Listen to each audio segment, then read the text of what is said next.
Hola mis amigos y amigas de su programa de Mientras el Mundo Gira. Como siempre les digo, y no me voy a cansar de hacerlo, quiero darles las más expresivas gracias por permitirme compartir todos estos temas con ustedes. Créanme que lo hago con mucho gusto y con un gran sentido de responsabilidad, porque cuando voy a dar conferencias y misiones, me encuentro con muchos de ustedes a los que saludo de todo corazón, un gran abrazo, un gran saludo cordial, y siempre me dicen que ven el programa, inclusive me dicen los diferentes temas que les ha gustado y demás. Y para mí es una gran satisfacción que lo que yo trato de discernir en el plan de Dios, lo que trato de deducir que Dios pueda querer para ustedes y para mí, sea no solamente de su agrado, sino de provecho para ustedes. Y por eso les doy las más expresivas gracias, porque hoy en día todos los televisores, por muy sencillo que sea el aparato, tiene un control. Y usted puede cambiar de canal cuando usted quiera, y el hecho que usted lo deje en este canal, en este momento, para compartir conmigo, para mí es un privilegio y una bendición el que usted lo haga. Así que desde ahora, como siempre, y lo haré siempre, quiero darle las más expresivas gracias por dejarme entrar en su hogar.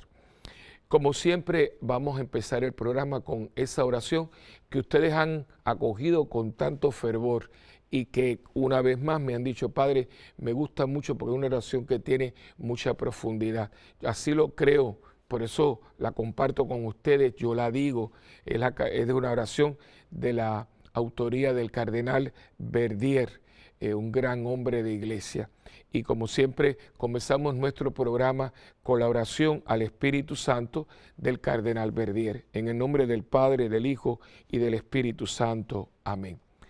Oh Espíritu Santo, amor del Padre y del Hijo, inspírame siempre lo que debo pensar, lo que debo decir, cómo debo decirlo, lo que debo callar, lo que debo escribir, cómo debo actuar, lo que debo hacer para procurar tu gloria en bien de las almas y de mi propia santificación. Espíritu Santo, ilumina mi entendimiento y fortifica mi voluntad. Dame agudeza para entender, capacidad para retener, método y facultad para aprender, sutileza para interpretar, gracia y eficacia para hablar. Dame acierto para empezar, dirección al progresar y perfección en el acabar. Amén.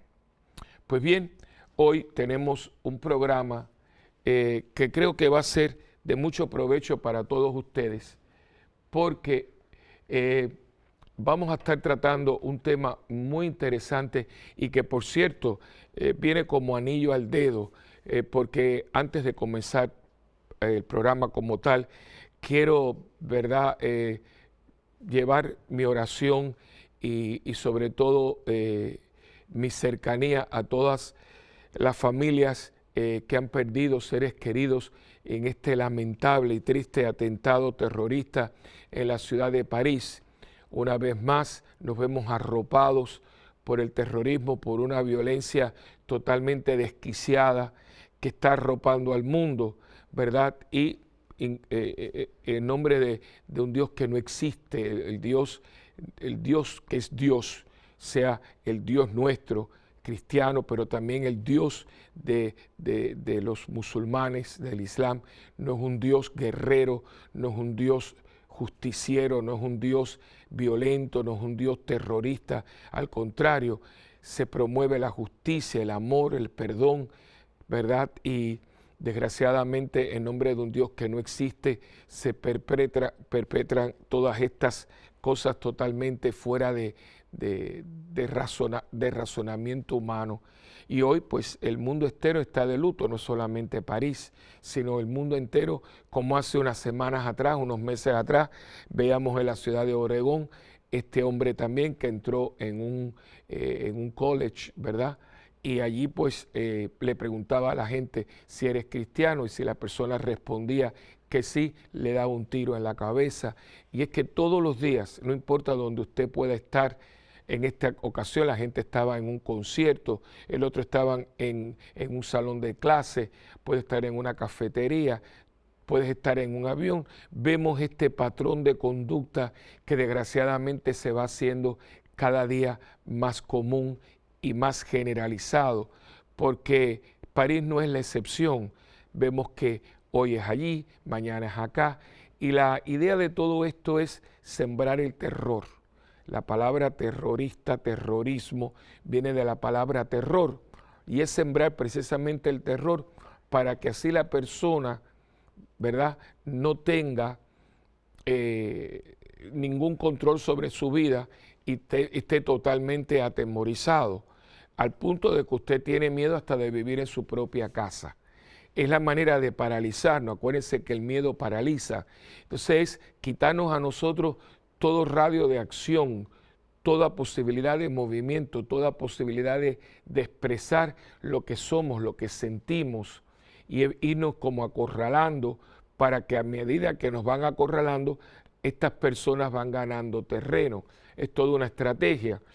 Por eso, aunque nos cueste lo que nos cueste, ante el terrorismo no se puede sucumbir, no podemos retractarnos, no podemos escondernos, no podemos aislarnos, sino que tenemos que salirle al paso con seguir viviendo, seguir siendo, seguir testimoniando nuestra fe cristiana, nuestro código de conducta, nuestros valores y nuestros principios. Y esto también es un reto para la sociedad occidental, porque la sociedad occidental en muchos lugares ha perdido su razón de ser, ha perdido su sentido de ser, ha perdido su brújula, es decir, en qué creemos, quiénes somos, cuál es nuestra identidad. Se ha diluido tanto todo que hay como una crisis de identidad. Pues frente a toda esta ideología que lo que siembra es el pánico, el miedo, el terror, esto está obligando al occidente a encontrar una vez más su sentido de ser. ¿Quiénes somos? ¿De dónde venimos?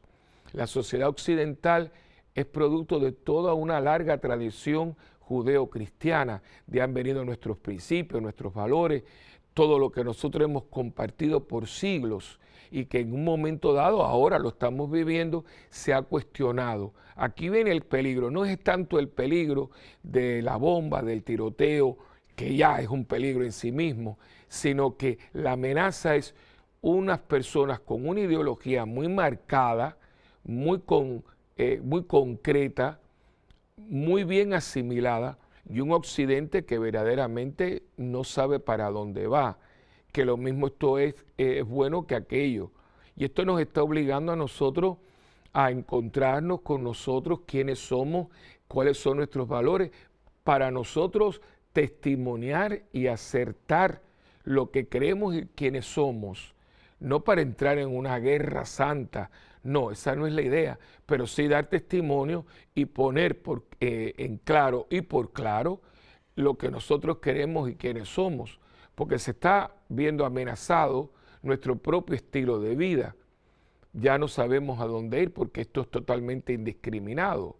O sea, no importa si son jóvenes, como en el caso de este atentado terrorista en París, o si son personas, ¿verdad?, trabajadores, personas que están viajando, como fue el caso del 11 de septiembre, o son estudiantes que están preparando su futuro, su porvenir en un college en Oregón, y así en diferentes lugares, y de pronto usted se ve invadido, usted se ve totalmente acosado por un grupo de personas que quieren imponer su manera de pensar y de ser. O eres como yo quiero o no tienes derecho a existir. Y esto pues nos lleva a nosotros al tema de hoy, ¿no? El tema de hoy es un tema que yo le he puesto poder para servir o servirse del poder. El poder es un concepto, ¿verdad?, que ha estado con nosotros desde siempre, porque Dios nos ha dado poder. Uno abre el libro del Génesis y uno ve cómo Dios le da poder a Adán para que Adán pudiera tener el dominio y regir todo lo que él había creado. al punto que, como yo creo que he comentado con ustedes en programas anteriores, cuando Dios crea todo, especialmente los animales, llama a Adán para que Adán le ponga el nombre, un gesto muy benevolente de parte de Dios para que Adán se sienta co-creador con él, porque cuando usted inventa algo o hace algo, lo lógico es que usted le pone el nombre. Por eso tenemos muchas enfermedades que tienen nombres, y no solamente enfermedades, tenemos platos, tenemos bebidas, tenemos muchas cosas que tienen el nombre de la persona. Por ejemplo, hay un pedazo de carne preparado de una manera muy sabrosa que es un Chateaubriand, y eso pues es el nombre de la persona que le gustó. Hay un dulce muy sabroso que se llama el helado, el mantecado Melba, y que fue una gran soprano, Neri Melba. Hay unas enfermedades que son el Alzheimer, el Parkinson, que tienen el nombre de las personas que lo descubrieron, porque es muy lógico que la persona que lo descubre, que lo hace, que lo inventa, pues le ponga su nombre. Sin embargo, Dios, aún habiendo creado los animales, no le pone el nombre, sino que llama a Adán para que Adán entonces le ponga el nombre y se convierta con Dios en él en co-creador. Le da ese poder y le da entonces el dominio a Adán para que Adán dominara todo lo creado. Es decir, Dios le da un poder para que Adán pueda regir el mundo que Dios ha creado para él y para ella, cuando saque la costilla de Adán y entonces tengamos la plenitud del hombre en el complemento de su mujer, que se llama Eva. Y desde entonces ha habido todo este proceso de que el hombre tenga poder para ser, poder para tener. Y eso no es malo, el poder tener poder para poder ejercer, perdone la redundancia del poder tener para poder ser, para poder hacer. Pero está la palabra, es un verbo que nosotros usamos muchísimo. Yo puedo caminar, yo puedo hablar, yo puedo ver, yo puedo digerir, ¿verdad? Yo puedo trabajar, yo puedo hacer cosas. Fíjense que hay un concepto básico en lo que es el ser humano de tener poder. Y ese poder, cuando usted está centrado y usted se da cuenta del origen del poder, se da cuenta de que no está en nosotros, sino que viene de alguien. El poder que tiene mi corazón para palpitar y para poder bombear la sangre y purificarla, no está en mí. Si bien está en mi cuerpo, yo no tengo el control.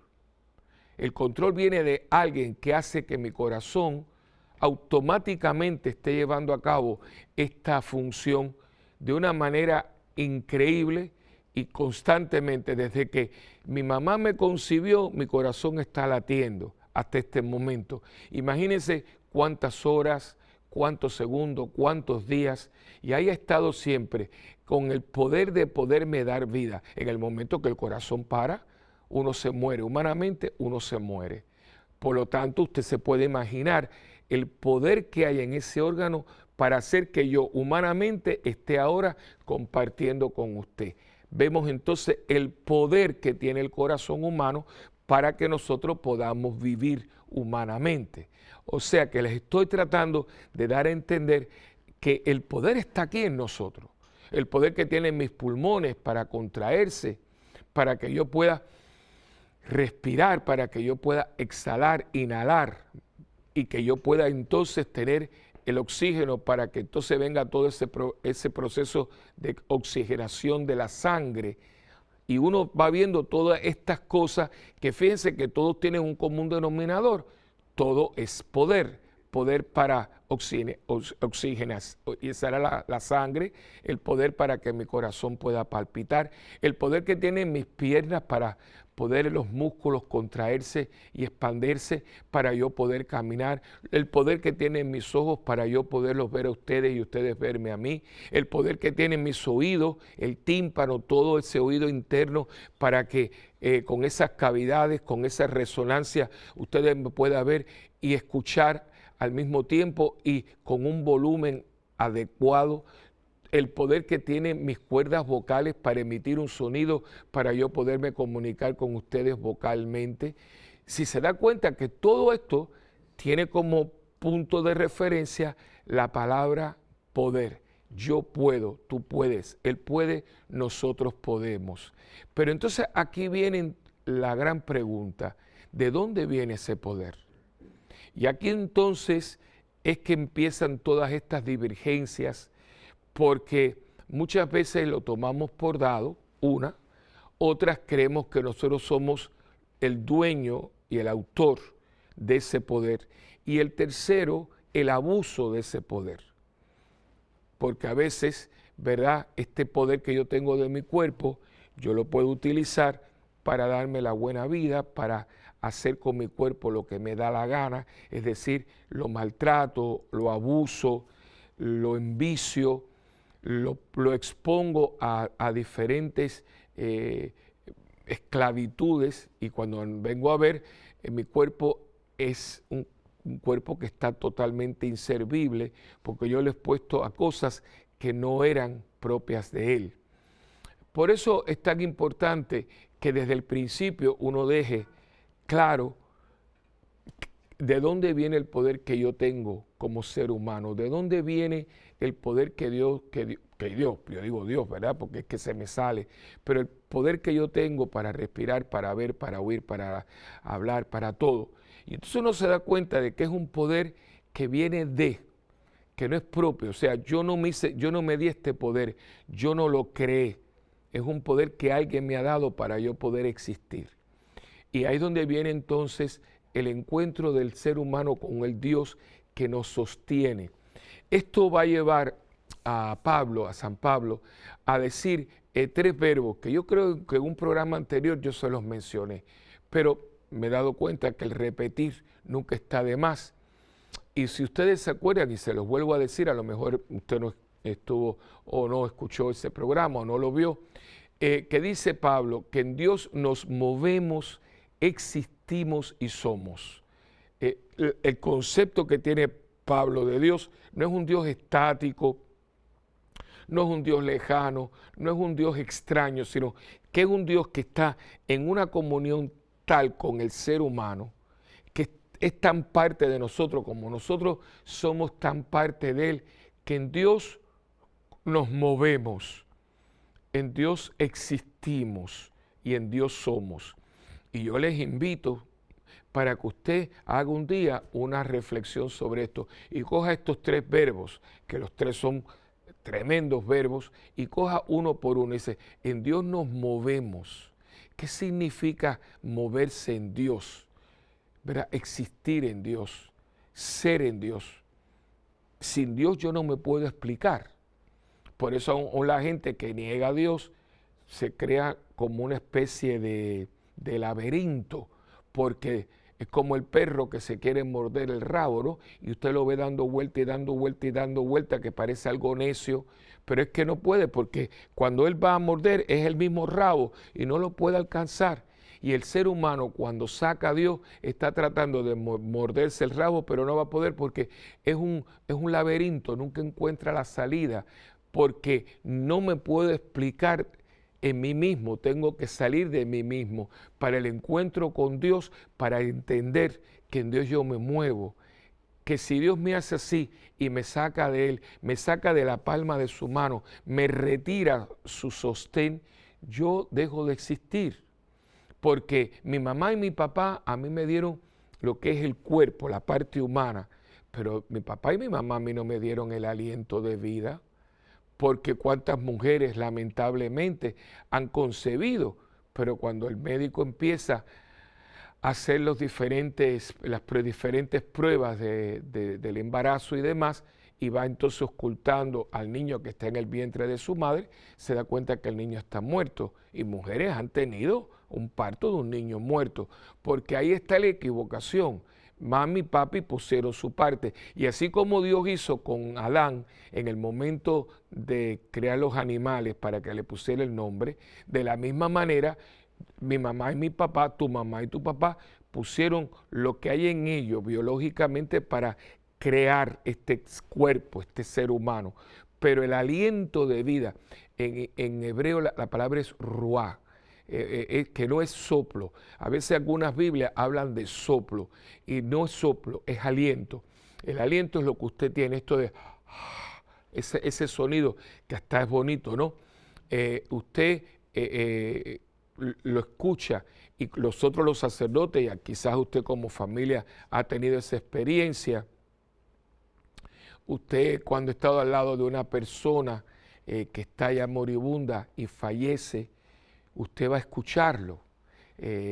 Usted escucha como la persona exhala, es como eso, el aliento. Fíjense que la persona al no morir no hace así, no sopla, sino exhala ese aliento que es lo que Dios ha puesto en nosotros, ¿verdad? Por eso en Dios nos movemos, existimos. Ese soplo de Dios en nosotros que hace que nosotros comencemos a existir, que cuando nos los da, comenzamos a existir en el vientre de mamá, y cuando los retira, ya nosotros dejamos de existir en este mundo. No dejamos de existir como ser, pero dejamos de existir en este mundo. Por lo tanto, en Dios nos movemos, en Dios existimos y en Dios somos. Yo soy una entidad con un fin, con unas cualidades, y yo no voy a repetirme. Podré tener un hermano gemelo o jimagua, como le digan en su país, pero no somos iguales. Tendremos muchas cosas en común, hay una comunión de muchas cosas entre los hermanos gemelos, pero él es una entidad y yo soy otro. Nosotros nos parecemos, pero no somos iguales. No hay dos personas iguales. Y uno lo puede ver porque las huellas dactilares de cada ser humano, y somos millones y millones, no hay una que se repita. Es decir, que en Dios somos diferentes cada uno, porque en Dios nos movemos, existimos y somos. Yo soy único, yo soy una creación de Dios, yo soy una obra de arte irrepetible y única. Y todo esto es por un poder que Dios me ha dado para que yo sea quien soy. Y si yo lo realizo, y si yo lo comprendo, y si yo lo tengo como conciencia mía de que soy quien soy, porque Dios me ha hecho posible, entonces usted comienza a tener poder para algo, no un poder para usted, sino un poder para servir. Y aquí es donde viene, yo creo, que la raíz de la realización y el bien obrar de las personas con poder, y de la realización y el mal obrar de las personas con poder. El mundo se divide en esas dos vertientes.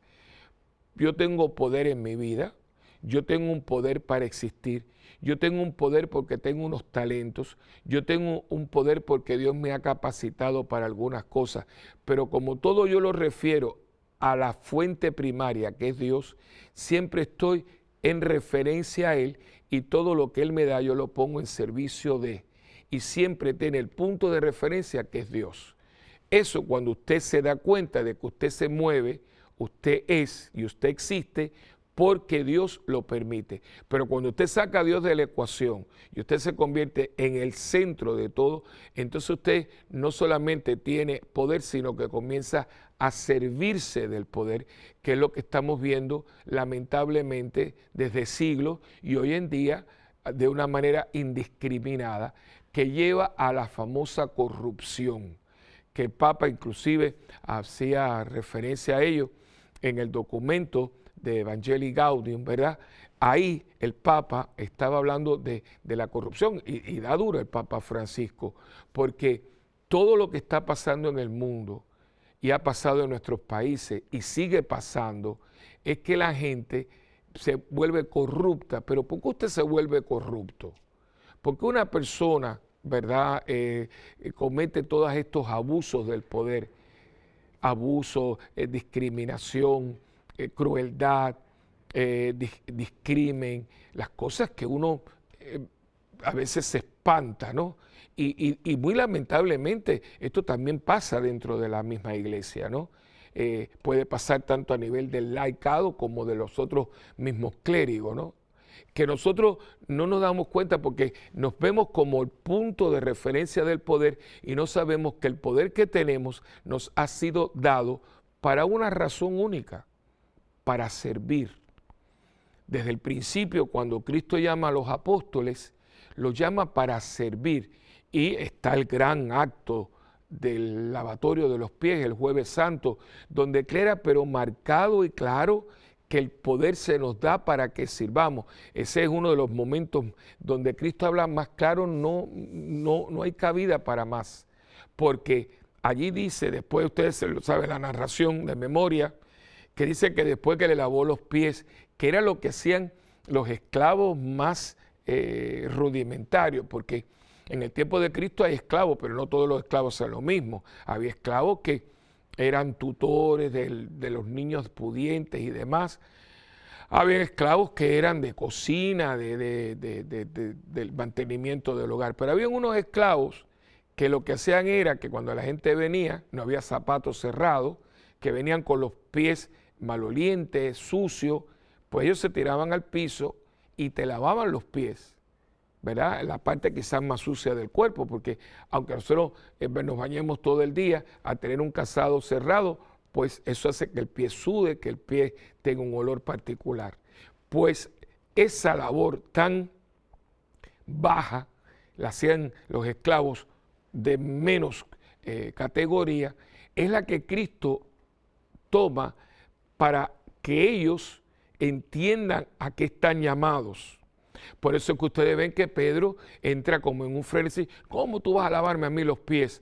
Claro, porque él sabe quién es el que lava los pies, el del menor categoría, la persona que no tiene prácticamente importancia en aquel tiempo. Entonces Jesús le dice, esto tú no lo entiendes todavía, lo entenderás después. Entonces, cuando él ya termina de lavarle los pies a los apóstoles, que él se pone su túnica y vuelve a sentarse en el lugar donde estaba, dice, ustedes me llaman a mí Señor y Maestro y tienen razón porque yo lo soy. Y si yo que soy el Señor y el Maestro he hecho esto con ustedes, es para que ustedes aprendan a hacer lo mismo con los demás. Ahí está clarísimo que le está dando un poder, porque estos son los 12 escogidos, los primeros obispos de la iglesia son los 12 apóstoles. Nuestros obispos hoy en día son sucesores de los apóstoles.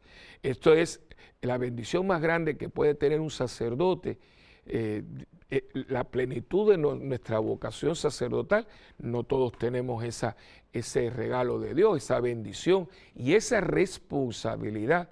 Es que a un sacerdote lo hagan obispo, porque el episcopado es la plenitud del orden sacerdotal. O sea, el orden, el sacramento del orden, y perdonen este paréntesis, pero para que entiendan un poquito el punto, lo que la gente llama el sacerdocio no es sino el sacramento del orden sagrado. Y lleva ese nombre porque hay un orden. Primeramente está el orden de los diáconos, que usted conoce por supuesto alguno, que está el diácono permanente y está el diácono transeúnte. El diácono transeúnte es el que va a camino al presbiterado. Está el diácono, el presbítero y el obispo. Y cada uno tiene unos privilegios, unos poderes. El obispo tiene la plenitud del sacramento. Imagínense qué regalo de Dios, pero qué responsabilidad. Qué poder, pero qué poder para servir. Vamos a seguir hablando de todo esto cuando vengamos de este receso, de este intermedio, en este su programa de siempre, Mientras el Mundo Gira.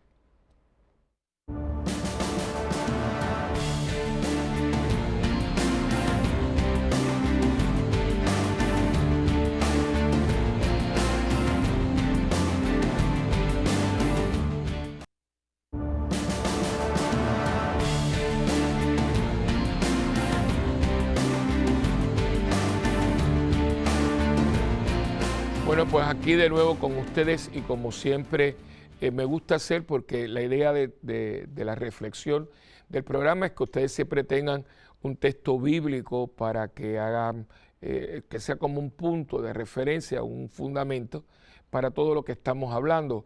Esto yo no me lo saco de la manga, esto no es una cosa que yo me invento. Esto es conclusiones, reflexión de la palabra de Dios, que es viva y eficaz. La palabra de Dios es un poquito diferente a la nuestra. Nosotros podemos decir lo que queremos y muchas veces decimos cosas con segundas intenciones y muchas veces tenemos trastiendas. La palabra de Dios no, la palabra de Dios hace lo que dice. Por lo tanto, por eso es que es palabra de Dios, es viva y eficaz, hace lo que dice. Y es mi intención siempre darle algún texto para que todo lo que estamos compartiendo, después usted lo fundamente en estos textos bíblicos y usted también puede sacar sus conclusiones. El hecho de que yo comparta todos estos temas que compartimos juntos no significa que yo tengo el monopolio de todo esto, al contrario, usted puede tener conclusiones, ideas y reflexiones quizás muchísimo mejores que las mías. Lo que hago es porque yo tengo esta oportunidad de compartir con ustedes, pero usted también puede compartir con otros, o sea, que se hace como toda una secuencia. Y en este caso, pues, en el tema del poder, tenemos a Mateo capítulo 18, versículos del 1 al 4, que es el que vamos a estar leyendo, pero también lo tenemos en Marcos capítulo 9, versículos del 33 al 36, y Lucas capítulo 9, del versículos 46 al 47.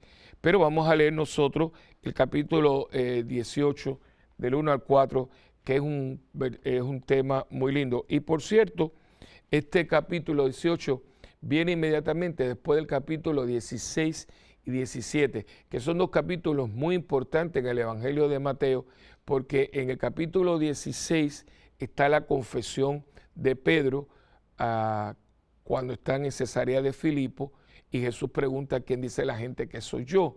Y en el texto de Mateo, tú eres el Cristo, el Hijo del Dios vivo, y bienaventurado tú, Pedro, esto no te lo ha revelado ni la carne ni la sangre. Yo te digo que tú eres Pedro y sobre esta piedra edificaré mi iglesia. Esa confesión tan importante. En el capítulo 17 tenemos la transfiguración.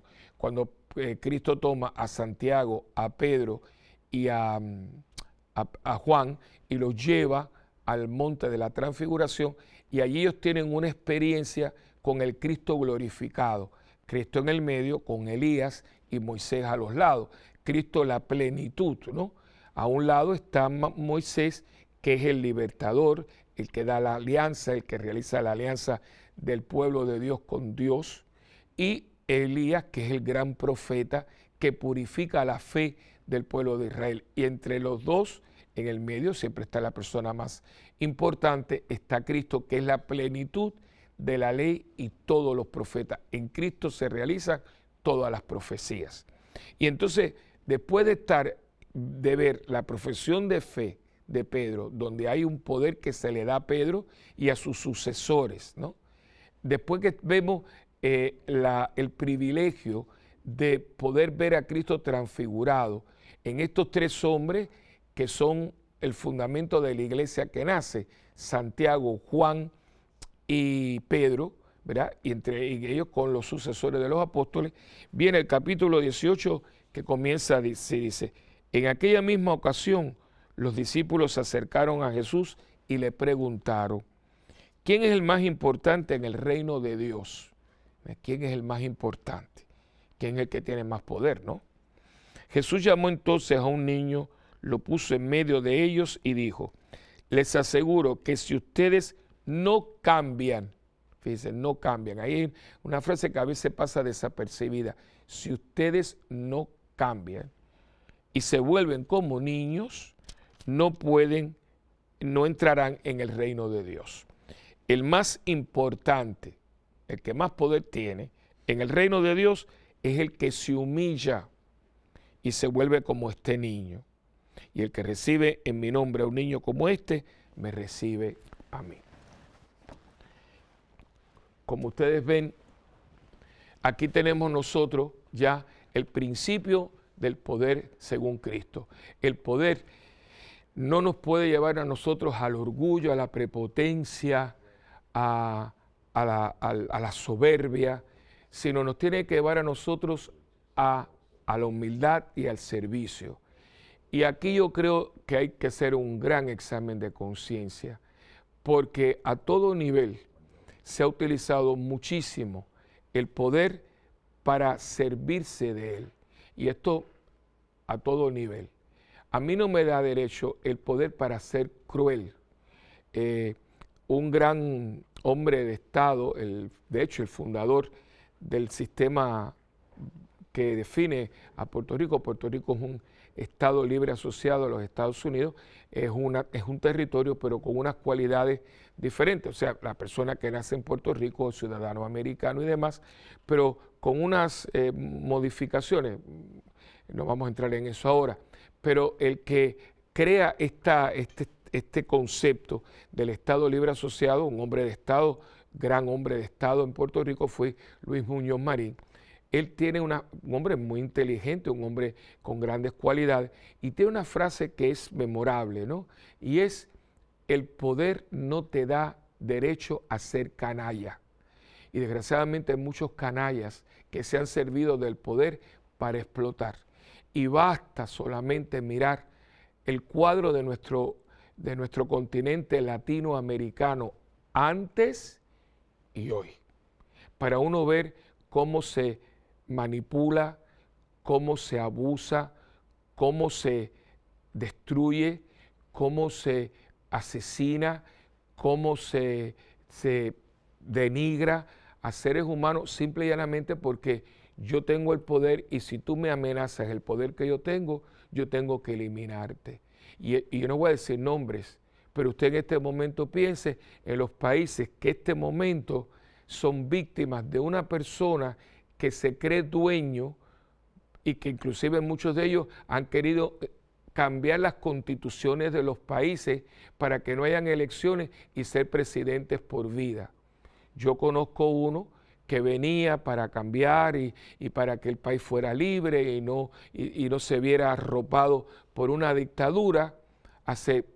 Él y su hermano son hace 58 años dueños de un país y cuando ya estaba en el poder hacía 1 o 2 años, su famosa frase, ¿elecciones para qué? Y de hace 58 años que no hay elecciones.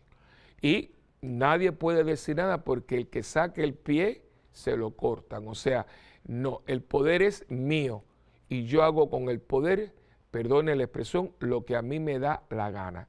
Eso no es de Dios, eso no es humano, eso no es digno y eso es totalmente abusivo y criminal. Y nosotros tenemos que estar muy cuidadosos porque aún dentro de la iglesia hay personas que se adueñan del poder y no están conscientes, y en la iglesia esto se vuelve mucho más dramático y mucho peor porque en la iglesia está muy claro, porque uno puede entender que en el campo político, económico, ¿verdad? Esta fábrica la construyó mi papá, es mía. Sí, pero los obreros trabajan para ti, porque si los obreros no trabajan en esa fábrica, la fábrica hay que cerrarla. Entonces, ¿cuánta gente no ha abusado de campesinos, de obreros? Toda la problemática de obreros versus propietarios, muchas veces ha sido porque los propietarios, porque son dueños de la empresa, se creen que les da a ellos el poder de abusar y de manipular y prácticamente de tener a la gente como esclava. O personas que por su poder económico pueden tener personas que trabajan para ellas en la casa, lo que se conoce como servicio, que antiguamente se le llamaba criados, fíjense que la palabra está un poquito dura, la criada. ¿Cuántas personas, porque tenían el poder económico, ¿verdad?, de tener estas personas trabajando en la casa, que les lavaban, les planchaban, les cuidaban los niños, hacían sus comidas?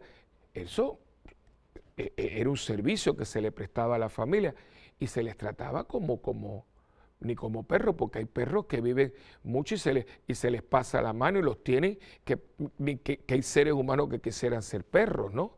O sea, que estamos hablando, pero usted se le olvida que si usted tiene esos privilegios que le da el dinero, su herencia, su apellido, no es para que usted abuse de ellos y esté entonces aplastando y poniéndole el pie encima al que no tiene esos privilegios. Y mucha de esta gente va a la iglesia, que es por eso que un famoso personaje que ha hecho tanto daño con lo que escribió, que se llamó Carlos Marx, dijo que la religión era el opio de los pueblos, porque hay que tener a toda esta gente como anestesiada para que no se despierte y no amenace lo que nosotros tenemos. Eso ni es cristiano, ni eso viene de Dios, y usted podrá hacer todo lo que usted quiera, decir que usted es todo lo que usted quiere decir que usted es, pero usted no es cristiano, porque el cristiano utiliza el poder para servir, no se sirve del poder. Y también aquí es un llamado a nosotros sacerdotes. O sea, yo soy párroco, pero yo no soy párroco en mi parroquia para mandar, para que la gente cuando yo diga arrodíense, se arrodillen como si fueran autómatas. No, yo estoy allí para formar, para guiar. Yo soy allí dirección de alma. Yo estoy allí para servir a mi comunidad, para ser un canalizador de sus deseos, de sus necesidades y tratar de ayudarlos a llegar a Dios y yo llegar a Dios con ellos. Estamos juntos. Yo allí no soy el todopoderoso, yo allí no soy el que más sabe. En mi parroquia hay gente de santidad, de vida cristiana, mucho más grande que la mía. Y yo aprendo de ellos como ellos aprenden de mí. Somos iglesia. Aquí el Papa no es el rey, nosotros somos los súbditos. Hay que tener mucho cuidado porque a veces hay unos conceptos como que hemos visto películas, hemos visto cosas y alguna gente cree que como el Papa es el emperador y nosotros somos los súbditos. Aquí no hay súbditos y si usted quiere ser súbdito, el único rey que usted puede tener es Cristo Rey. Aquí no hay otro rey. De hecho, el Papa tiene un título que lo utiliza mucho, estos últimos papas lo han utilizado mucho y es precioso, siervo de los siervos de Dios. Miren esto, él es siervo y él es siervo de nosotros que somos siervos de Dios. Por eso es que el Papa Francisco el año pasado fue a la cárcel el día del Jueves Santo y le lavó los pies a hombres y mujeres, inclusive a algunos que no eran cristianos, para poner de evidencia que él aquí no está porque él es el faraón de Egipto. No, cuidado con eso. Él está aquí para custodiar un depósito de fe que se le ha encomendado, para tratarnos de llevar a nosotros a Dios, para interpretarnos a nosotros el mensaje cristiano, para ser en el mundo un hombre de paz, un hombre de reconciliación, un hombre que sea una voz que no esté bajo ninguna circunstancia atado a nada ni nadie, una voz totalmente neutral para poder hablarle a todos por igual y no estar atado a grupos, a poderes económicos y demás. Y esto nos tiene que también apelar a nosotros, porque muchas veces, como escuchamos mucho, ¿verdad?, el poder del sacramento del orden, el poder que me da el episcopado, el poder que yo tengo como párroco. Esto, como somos seres humanos y todos somos tentados y hay como una inclinación a servirse del poder, nos empezamos a creer que nosotros somos, perdonando la expresión, pero es muy simpática, nos empezamos a creernos que somos el último refresco del desierto, el ombligo del mundo. No, un momentito, cuidado. Y aquí yo hago un llamado con mucho respeto a mis hermanos obispos, a mis hermanos sacerdotes, a los hermanos religiosos, porque muchas veces nuestra gente no nos ve como pastores, no nos siente cercanos. A los obispos, que los sacerdotes sentamos, que el obispo es mi amigo, mi papá, porque en cierto modo, si el obispo me hizo sacerdote, me pasó el poder. ¿Quién mejor persona para yo deshogarme, para yo tener cercano, para que me sienta en un momento de llamarlo? Mire, Monseñor, yo no quiero, pero y ven para acá, vamos a hablar. Que muchas veces eso no se da. Entonces comenzamos a ver estas estructuras que son mucho más medievalistas que la iglesia primitiva, ¿verdad? Decía un teólogo que muchas veces el punto de referencia de la iglesia no es la iglesia primitiva donde todos compartían lo que tenían. Es bellísimo el libro de los Hechos cuando dice que todos lo tenían en común. Y muchas veces el punto de referencia es la iglesia medieval, donde empiezan las grandes distinciones, los obispos príncipes, los vasallos, los señores, y muchas de esas cosas se han traído y nosotros pues empezamos a pensar en términos de yo quiero ser. Miren, yo no tengo ningún problema si usted quiere ser cardenal o si usted quiere ser obispo, si usted quiere ser el párroco de la parroquia tal. Fantástico, yo te ayudo. Si yo tengo que escribir y en favor tuyo, yo lo hago. Pero ¿para qué quieres ser? Porque si quieres ser eso, para sentirte Señor, conmigo no cuente, yo no creo que debes de contar con nadie, menos con la bendición de Dios, porque esa no es la idea del poder. Si Dios te ha hecho a ti párroco, como me ha hecho a mí, qué responsabilidad. Yo me acuerdo cuando yo fui vicario, cuando yo era asistente, era muy diferente ahora, porque ahora yo tengo que responderle a Dios de ese rebaño, de ese grupo de personas que Dios ha puesto a mi cuidado.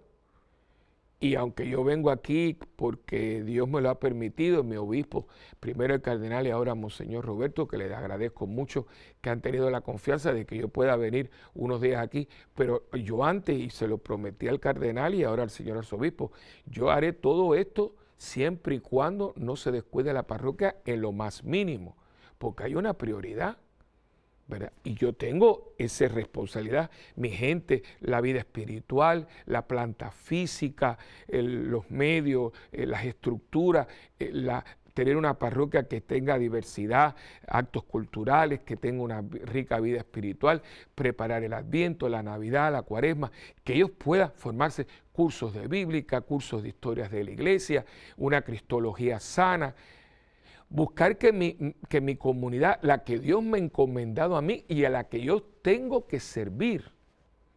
Yo no estoy allí para servirme de ellos, para que cuando yo pase y viene el Padre, no. Yo soy el sacerdote, el pastor que Dios ha puesto para ellos, que los debo a llevar a Dios y yo llegar a Dios con ellos y aprender también de mi gente. Y creo que la iglesia hemos tenido muchos problemas porque mucha gente no nos ve así. Nos ve como el privilegio. Una de las cosas que, ¿por qué yo uso este cuello? Como símbolo de que estoy aquí para servir o como punto de privilegio. Yo no puedo estar utilizando esto para que cuando yo llegue en una fila, mire, ¿para qué pasa el Padre primero? La gente es muy gentil, pero yo no puedo porque ahí hay una viejita en esa fila que está allí desde las 6 de la mañana y que tiene más necesidad que yo, o igual que yo, y porque yo voy a llegar y porque yo tengo un cuello romano me van a pasar por delante. Yo agradezco y sé que la gente es muy cortés y muy todo, pero hay que tener mucho cuidado porque en esa fila puede haber personas que no son cristianas ni católicas. Dice, hay los curas siempre con sus privilegios. ¿Y cuánto daño estas cosas no nos han hecho? Hay que tener mucho cuidado, o sea, ¿por qué yo estoy vestido así? Esto para lo único que sirve es para que la gente entienda que yo estoy aquí para servir. Tú tienes una necesidad, mira, hay un sacerdote, él te puede ayudar. Qué lindo cuando alguien dice, mira, vete al padre fulano, él te va a ayudar. O sea, que somos el punto de referencia para un mundo que necesita de ayuda. Mira, vete al señor obispo, que él es un tremendo pastor, que él es un hombre de Dios. Qué lindo para el obispo que lo sienta. Mira, llegó el obispo, llegó el padre espiritual, llegó el pastor. Por eso es que los obispos tienen un báculo. No es para darnos en la cabeza con el báculo, Dios nos ampare, sino que el báculo es el signo del pastoreo. Y es muy lindo porque el pastor nunca suena ni nunca le da a las ovejas. El pastor coge el cayado y lo que hace es tocarlas para que no se dispersen. Inclusive el perro labrador de los pastores les ladra a las ovejas, pero nunca las muerde. Y es muy linda la dinámica, yo la he visto. Me tomé una vez el tiempo para ver la dinámica, les hablé y me dijo, no venga, para que usted vea. Y es precioso el chiflido, cómo él coge el cayado y las va tocando, les habla. Y el perro que va con él les ladra, pero todo es para que estén junta para que la que va rápido no vaya tan rápido que se adelante, ni la que está enfermita, que va muy lenta, se quede atrás. Es para que todos vayamos. Y ese cayado, que nosotros llamamos báculo, es el signo del obispo para que todos estemos en familia, para que todos estemos ahí, para que todo el mundo sienta su presencia. Y llegó el obispo, qué alegría en la parroquia, llegó el obispo, mira qué lindo, comió con nosotros, habló, eso que la gente admira del Papa Francisco. ¿Por qué la gente está arrebatada con Francisco? Piense usted, porque es como un abuelo. Él llega muy sencillo, habla con todos los niños y habla en un lenguaje que todo el mundo lo puede entender. A veces dice que comete errores. Cuando dice, yo cometo errores, pues si cometo errores, excepto que cometí un error y más nada. Yo no tengo que siempre ser tan políticamente correcto. No, mira, pero comete un error porque te estás acercando, porque estás tratando de interpretarle a la gente su necesidad. Pues el Papa es pastor, es el obispo de Roma. Bueno, pues los obispos, verá, lo mismo. Y nosotros sacerdotes párrocos también. Esto no es para que el párroco no se le puede ver, padre, no. Yo una de las cosas que tengo, ¿verdad? Yo soy solo en la parroquia, pero trato de estar por ahí. Padre, lo puedo ver. Bueno, déjeme, y si hay que acostarse más tarde, nos acostamos más tarde, tratar de poner el ministerio y que la gente nos vea que estamos ahí. No somos perfectos, yo no soy perfecto, yo cometo errores, tengo limitaciones, pero yo creo que mi gente puede decir, mira, yo estoy ahí tratando de ser accesible, compartir. Hay una cosa que yo hago todos los días cuando estoy en la parroquia, que casi siempre. Yo la misa la celebro a las 7 de la noche, pero a las 6:30 a mí me encanta rezar el rosario con la gente. Y fíjense que mucha gente en la parroquia dice, padre, ¿usted va a hacer el rosario? Claro que sí. Y yo me apuro, yo lo que esté haciendo, pero a las 6:30 ya yo entro y empezamos. Y para mí es un deleite, porque yo puedo rezar mi rosario solo, pero no es igual. Igual que ellos. Y yo veo, y la gente dice, padre, cuando usted reza con nosotros, claro, porque yo también estoy para rezar, que ellos me vean rezando con ellos. Yo no puedo estar siempre atrás de un escritorio o detrás de un altar, verme a rezar. Y cuando estamos en la capilla de oración perpetua, me lo han dicho a mí, ay padre, cuando usted está rezando a mí me da inspira, como a mí me inspira verlos a ellos rezar, ver muchas veces un padre llegando con sus hijos y su esposa a arrodillarse frente al Santísimo. Acuérdense que tenemos una capilla de oración perpetua y a mí me da una cosa ver ese hombre arrodillado con su esposa, sus niñitos. Eso ellos me están a mí dando para que yo le pueda dar, porque ese es todo el sentido de la iglesia. La iglesia es una iglesia en servicio, porque amamos a Dios y Dios nos ha servido. Nosotros, en retribución a Dios, servimos a Dios en el prójimo. Esa es toda la esencia de la iglesia. Y todo el poder que la iglesia tiene que estar dirigida o dirigido en términos de servicio. Y todo el poder que el ser humano tenga en todo el sentido de la palabra, religioso, económico, político, educativo, de talento, de todo lo que usted quiera, tiene que estar en referencia al servicio.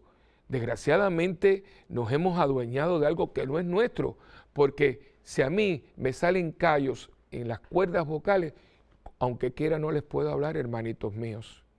Si a mí me da una sordera enorme, y eso puede suceder en cualquier momento, basta que haya un ruido enorme y me rompa el tímpano, yo no los puedo escuchar a ustedes. Si mi corazón en este momento tiene un fallo, aquí mismo delante de las cámaras, yo me quedo muerto. Ahora mismo en Puerto Rico acaba de fallecer un sacerdote de 42 años, celebrando misa, un aneurisma. Y eso es una burbujita minúscula, que entra en todo el sistema circulatorio, llega al cerebro y se acabó. O sea, el poder no lo tenemos nosotros. El poder es vicario, el poder viene de alguien que nos lo ha dado para nosotros poder servir, no servirnos de él. Y yo creo que esto es un llamado, porque fíjense cómo hay gente que se ha servido del poder para destruir, para sembrar el terror. Y dicen que en nombre de un Dios que no existe. Y ahí tienen ustedes el poder del terrorismo, el poder de la violencia, el poder de la criminalidad, el poder de lo malo, porque han cogido algo que en sí mismo es bueno para hacer el mal. Y nosotros los cristianos siempre estamos buscando el poder, porque sabemos que el poder viene de Dios y nos lo ha dado para poder servir. No se lo olviden, servir es reinar. El que sirve con Cristo reina con Él. No dejen de escribirnos a mundogira@ewtn.com, porque siempre sus comentarios son muy bien recibidos y también nos ayudan y nos estimulan para seguir sirviéndole con mucho gusto, porque servirle a ustedes para mí es una bendición. Que Dios los bendiga y acuérdense siempre, servir no es sino reconocer que Dios nos ha dado un poder para nosotros servir, no servirnos de Él. Que Dios les bendiga y hasta la próxima en este su programa de Mientras el Mundo Gira.